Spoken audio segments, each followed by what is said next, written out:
Everyone saw him choose his mother over me, but no one saw the exact moment I decided to destroy the life he built without me. At first, everything felt like a dream. She believed she had finally stepped into the life she always prayed for: a stable marriage, a loving husband, and a new beginning filled with hope. The early days were warm, peaceful, almost perfect. Her husband was caring, attentive, and always tried to keep balance between her and his family. She told herself, "This is it. This is my forever." But she didn't know forever can change slowly, quietly, without warning. It started with small things. His mother would make comments, subtle at first, a remark about the way she cooked, a judgment about how she dressed, a comparison that always made her feel like she was not enough. At first, she ignored it. She smiled through it. She told herself every family takes time to adjust. But slowly, those small comments turned into daily criticism. Nothing she did was ever right. If she stayed quiet, she was too proud. If she spoke up, she was disrespectful. If she tried to help, she was interfering. It felt like she was constantly walking on a floor made of glass, afraid that any step might break everything. And every time she tried to express her pain to her husband, she heard the same sentence: "She's my mother. You need to adjust." At first, those words didn't sound cruel. In fact, she understood them. Of course a son loves his mother. Of course respect matters. She didn't want to come between them. But over time, adjust became a one-sided sacrifice. Only she had to adjust. Only she had to stay silent. Only she had to swallow her emotions. Only she had to accept things without question. And slowly, she started disappearing inside her own marriage. There were nights she would sit alone in the silence of their bedroom, staring at the wall, questioning everything. Am I really his wife, or just someone who has to survive in his family's rules? But every morning she would wake up and try again. Try to be patient. Try to be understanding.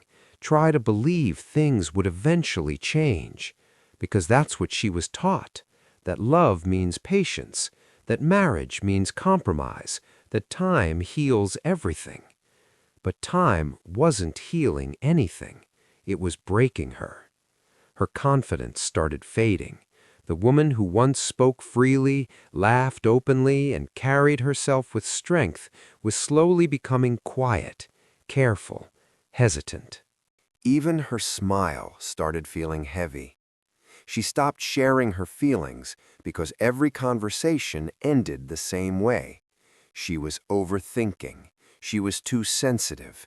She needed to adjust. So she adjusted. She adjusted her voice. She adjusted her emotions. She adjusted her expectations. Until there was almost nothing left of what she used to be. And the most painful part? Her husband, the person she trusted the most, was standing right in front of her, but slowly becoming someone she could no longer reach emotionally. He wasn't cruel. He wasn't abusive. But he wasn't there for her either. Every time she needed support, he chose neutrality. Every time she needed understanding, he chose silence. And that silence hurt more than any argument ever could. Because silence feels like abandonment without leaving. She would sometimes look at him and wonder, why is it so easy for you to understand everyone except me? But she never said it out loud, because she already knew the answer he would give. She's my mother. You need to adjust. So she stopped asking. She stopped expecting. And slowly, she stopped hoping. But inside that silence, something dangerous was building. Not anger in the loud sense, but something colder, something deeper. The moment a person stops crying and starts calculating. The moment pain turns into awareness. The moment love stops being blind and starts seeing everything clearly. She began to realize something painful but powerful. She was fighting for a place in a life where she was never truly given a place of equal importance. And that realization didn't break her completely. It awakened her. Because when a woman like her stops begging to be understood, she starts planning how to never be ignored again. And that was the beginning of everything that was about to come next. That day started like any other day, but it didn't end like one. There was a strange tension in the house from the morning. The air felt heavier than usual, like something was waiting to explode. She could sense it, even if no one said a word. In homes like this, silence is never peace. It's just the calm before the storm. Her mother-in-law had been unusually quiet, which was always a warning sign, because silence, in her case, didn't mean calmness. It meant calculation. And then it happened. In the middle of a normal conversation, a simple disagreement turned into something much bigger. Words were raised, accusations were thrown, old complaints were dragged back into the present like weapons. And then came the sentence that changed everything. I don't want her in this house anymore. The words didn't just fill the room, they froze it. For a moment, she couldn't even process what she heard. It felt unreal, like she was watching someone else's life, not her own. Her heart started beating faster, but her face stayed still. Because when shock hits too deep, even reactions disappear. She looked at her mother-in-law, hoping maybe she would take it back. Maybe it was said in anger. Maybe it wasn't real. But it was real. And worse, it wasn't just a statement. It was a demand to erase her from the place she called home. She slowly turned her eyes toward her husband, the one person she believed would understand, the one person she thought would finally draw a line between respect and injustice. This was the moment she needed him the most. But what she saw in his face confused her more than anything else. There was hesitation, there was discomfort, but there was no defense, no anger, no protection, just silence. And that silence was loud enough to destroy everything. His mother spoke again, sharper this time. If she stays, I will leave this house. The room shifted again. Now it wasn't just an argument, it was a choice, a decision disguised as pressure, and everyone knew what that meant. She looked at her husband again, this time with fear slowly turning into disbelief, because deep down she already knew what was coming, but she didn't want to accept it. He took a breath. That small pause felt like eternity, and then he spoke. Not loudly, not emotionally, just final. She should leave.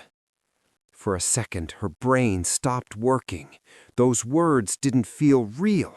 They didn't belong in her life. They didn't belong in her marriage. They didn't belong in the story she thought she was living. She stared at him, waiting for correction, waiting for him to say something else, waiting for him to realize what he just did. But nothing came. No apology, no explanation, no second thought. Just silence again. But this time, the silence wasn't from confusion. It was from decision. Something inside her cracked, not loudly, but permanently. It wasn't just hurt. It wasn't just disappointment. It was the collapse of something she had built her entire life around. Trust. She felt her throat tighten, but no words came out, because how do you respond to a moment where your entire existence is questioned in front of people who are supposed to protect it? She slowly looked around the room. No one spoke for her. No one stopped it. No one defended her place there. And in that moment, she understood something painful. She was never part of the equation. She was just an addition that could be removed when inconvenient. Her hands felt cold, her chest felt heavy, but her eyes were becoming still, not emotional anymore, just aware. Her mother-in-law looked satisfied, like a decision had finally been made in her favor, like a battle had been won without even a fight.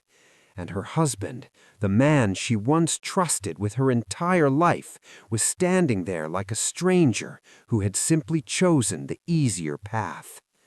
She wanted to scream. She wanted to ask him why. She wanted to remind him of everything they had built together. But she didn't, because something inside her told her this wasn't a misunderstanding anymore. This was clarity. She took a slow breath. And in that breath, something shifted. Not forgiveness, not acceptance, but realization that sometimes the deepest betrayal doesn't come from enemies. It comes from the people you would have never questioned. She finally broke her silence, not with anger, but with a calm that surprised even her.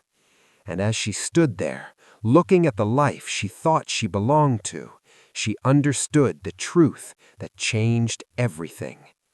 That day, she didn't just lose her home. She lost the man she thought she married.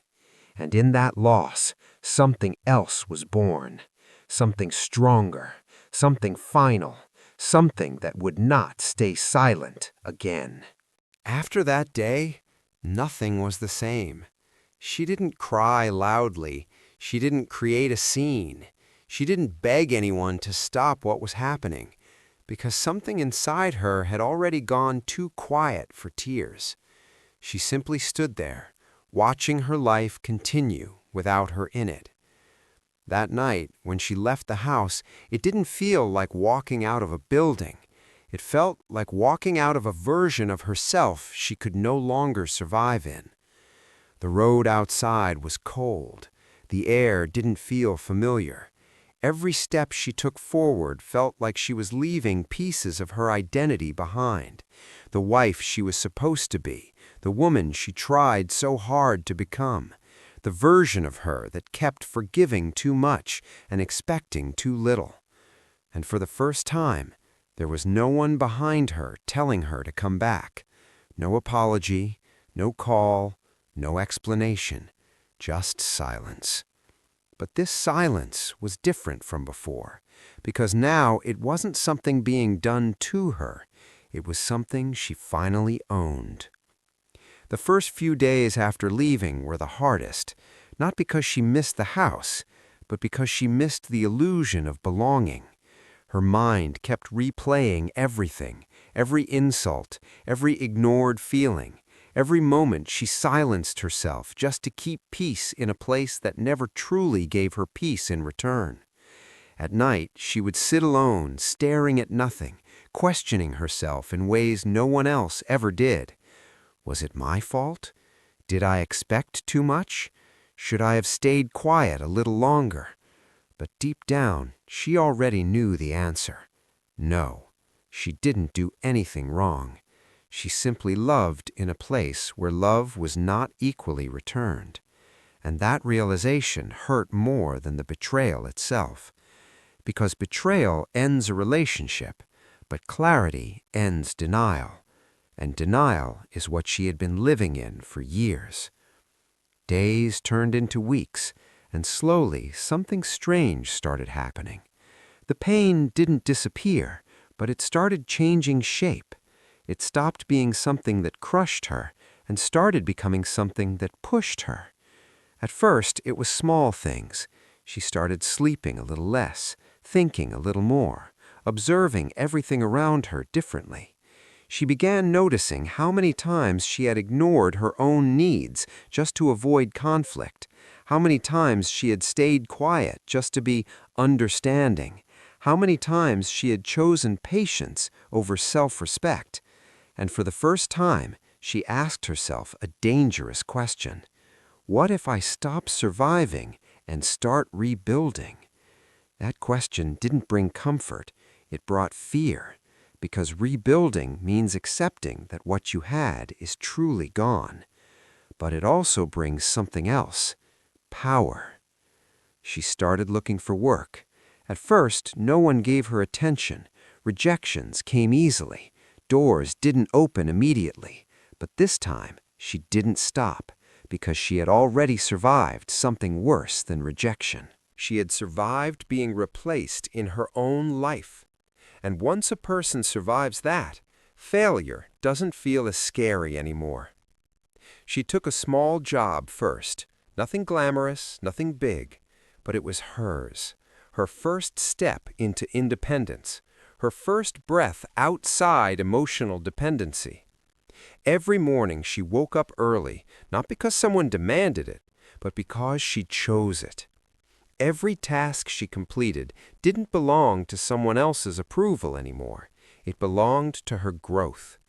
Slowly, days started changing her. The same woman who once doubted her voice started using it again. The same woman who once lowered her eyes started holding eye contact again. The same woman who once asked for permission started making decisions. It wasn't an overnight transformation. It was quiet, invisible to the world, but powerful in every sense. Because real transformation doesn't announce itself. It builds itself, piece by piece, day by day. And somewhere in that journey, she realized something important. She was not becoming someone new. She was returning to someone she had lost, the confident version of herself that had been buried under years of compromise, the independent version that existed before she started shrinking herself for someone else's comfort. And with every passing week, that version became stronger. She started earning money, then saving it, then planning ahead, then thinking bigger.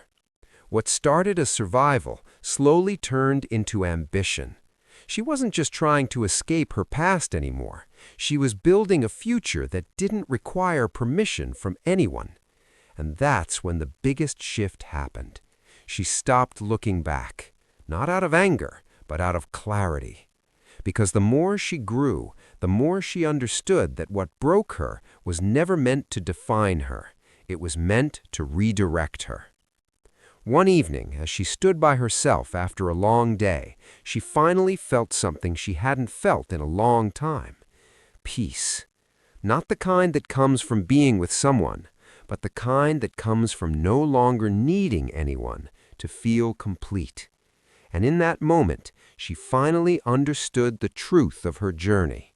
They didn't destroy her. They removed her from a place where she was never truly valued, and in doing so, they freed her. They thought they destroyed me, but they only freed me. And for the first time since everything began, she believed it. Time has a strange way of changing everything. What once felt like the end of her world slowly became the beginning of something entirely different. Months passed. In some versions of her life, it would have been 6 months. In others, maybe a year. But for her, time no longer mattered in dates or calendars. It only mattered in transformation. Because the woman who once left that house broken was no longer the same woman who existed now.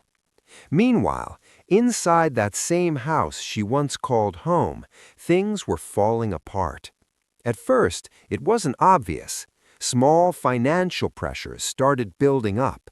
Bills started piling. Business decisions didn't go as planned.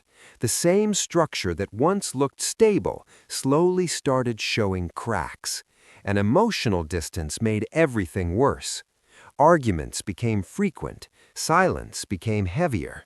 The same people who once stood united in judgment now struggled to stand united in survival.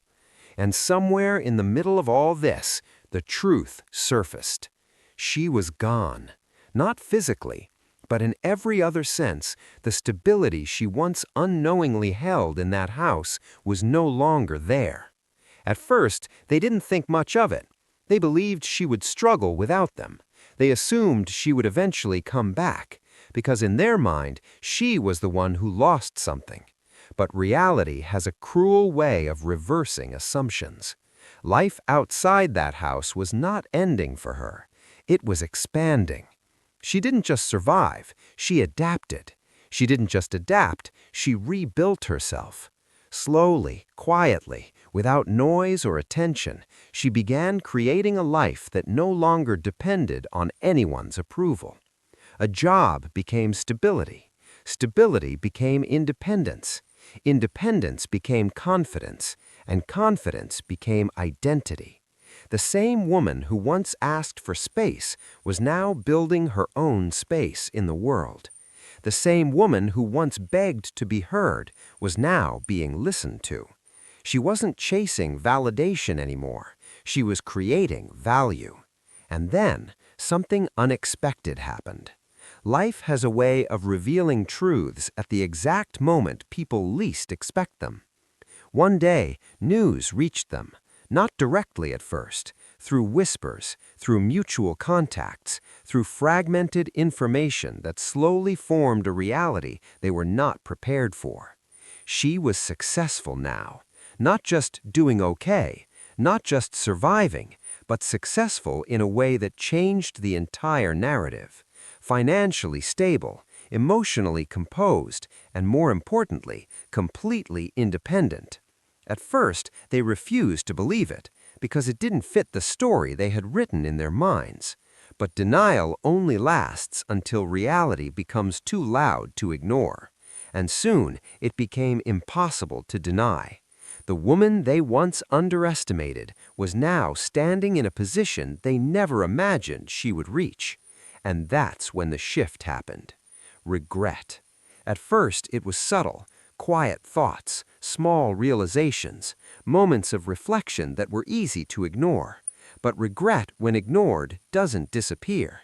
It grows. And eventually, it demands attention. For the first time, the husband began to see things differently. Not just the present, but the past. Moments he dismissed, words he ignored, silences he never questioned, and choices he made too easily. And suddenly, everything started to look different in hindsight. The same decisions that once felt justified now felt heavy. Because success has a strange effect on memory. It makes people remember what they lost more clearly than what they had. And in his case, he began remembering her, not as someone replaceable, but as someone irreplaceable that he failed to recognize in time.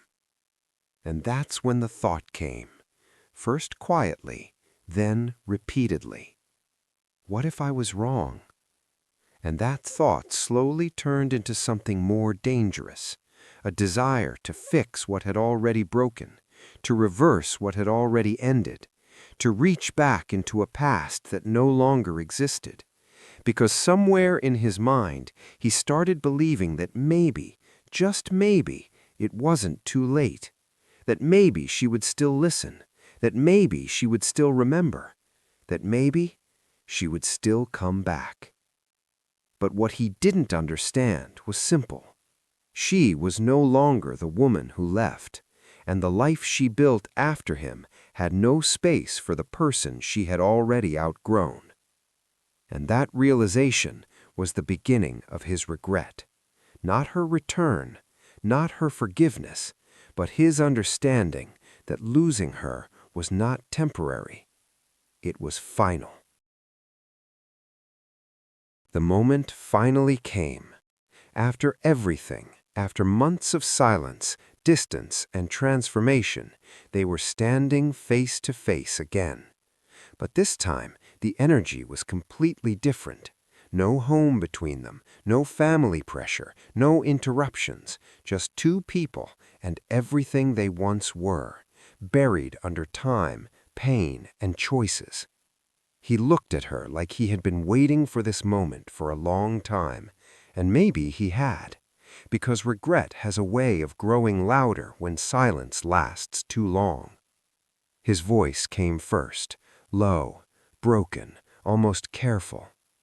I made a mistake. I know I did. He stepped slightly forward, as if proximity could fix distance.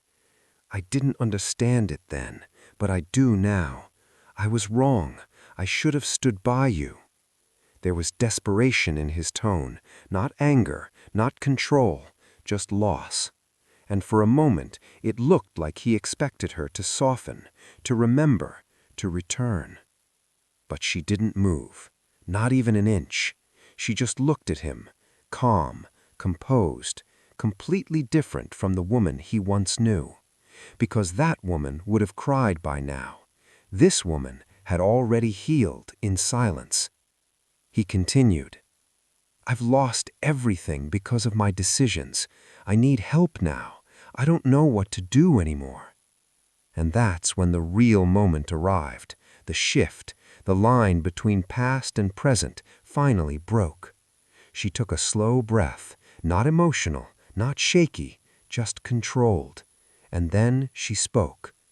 Her voice wasn't loud, but it carried weight heavier than anything he had ever heard. You didn't just choose your mother. You chose a life without me. Silence. Instant. Sharp. Final. He didn't respond immediately, because there was nothing left to defend, no explanation strong enough, no excuse valid enough, just truth.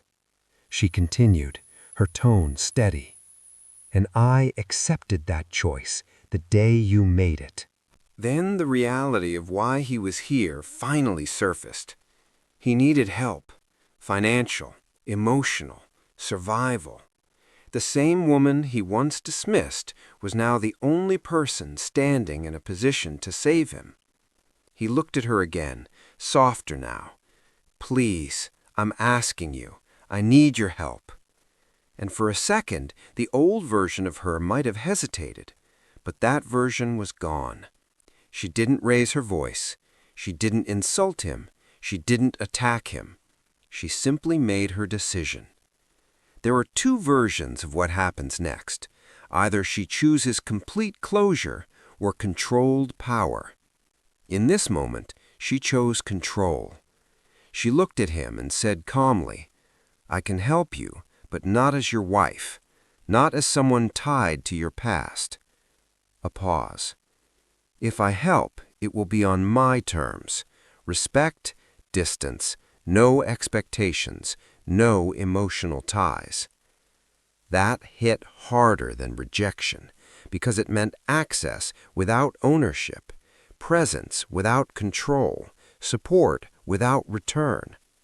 He nodded slowly, realizing that even in help, she was no longer reachable the way she once was. And then she added the final line, because the woman who needed your approval no longer exists. She turned slightly, gathering herself, and before walking away, she left him with the truth that ended everything inside him. You lost me the day you thought I would never leave. And this time, she didn't wait for a response. She just walked away, not broken, not emotional, but free. And for the first time in their entire story, he stayed behind, watching a life he could no longer enter again. After everything that happened, there was nothing left to prove anymore. No arguments, no explanations, no more emotions to defend. Just silence. And in that silence, she finally understood something most people never learn in their entire lives. Closure doesn't always come from the other person. Sometimes it comes from yourself. It had been a long journey from that day, the day everything broke, the day she was pushed out, the day she thought her life had ended. But now, Standing in a completely different chapter of her life, she didn't feel broken anymore. She didn't feel angry either. What she felt was something far more powerful. Peace. Not the kind of peace that comes from forgetting, but the kind that comes from remembering everything and still choosing to move forward. Because she remembered it all. The insults, the silence, the moments she wasn't defended, the times she was told to adjust when what she really needed was support. The day she was chosen against, the day she was made to feel replaceable, and most importantly, the day she realized she didn't matter equally in a place she called home. But now, none of it had control over her anymore. Because pain only has power when you're still inside the story that caused it, and she had stepped out of that story a long time ago. Life after that wasn't easy. Healing never is. There were nights she sat alone with her thoughts, revisiting memories she thought she had already overcome. There were moments of doubt where the past tried to pull her back into questioning her worth. But every time that happened, she reminded herself of one simple truth. She survived something she thought she couldn't. And if she survived that, she could survive anything. Slowly, she rebuilt herself, not into someone new, but into someone she had always been before she learned to shrink herself for someone else's comfort. She worked, she grew, she became independent in ways she never imagined. Her confidence wasn't loud, but it was unshakable. Her silence wasn't weakness anymore, it was strength. And her presence no longer needed validation. Meanwhile, somewhere far behind her, another life was collapsing under the weight of its own decisions. But she didn't look back to witness it. Because healing is not about watching the past fall apart. It's about refusing to fall with it. And then one day, it all made sense in the simplest way possible. Everything she went through was not meant to destroy her. It was meant to remove her from a place where she was never truly valued. And once she understood that, the pain changed meaning. It was no longer loss, it was redirection. She stood one evening, looking at her reflection, not as someone who had been rejected, but as someone who had been reborn. And in that moment, she finally spoke the truth out loud, not for revenge, not for validation, but for closure. The day he chose her over me was the day he lost me forever. There was no anger in her voice, only finality.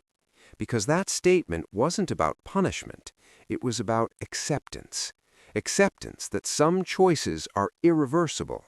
Some doors, once closed, never open the same way again. And some people only realize your value when they no longer have access to it. But she didn't wait for him to realize it. She didn't build her life around his regret. She built her life around her own recovery. And that's what made the ending powerful. Not revenge, not destruction, but liberation. Because real strength is not in making someone regret losing you. Real strength is in reaching a point where their regret no longer affects your peace. And she reached that point, completely, fully, silently. And when she finally looked at everything she had become, she understood the second truth of her journey. I didn't get revenge, I got my life back, and that was enough.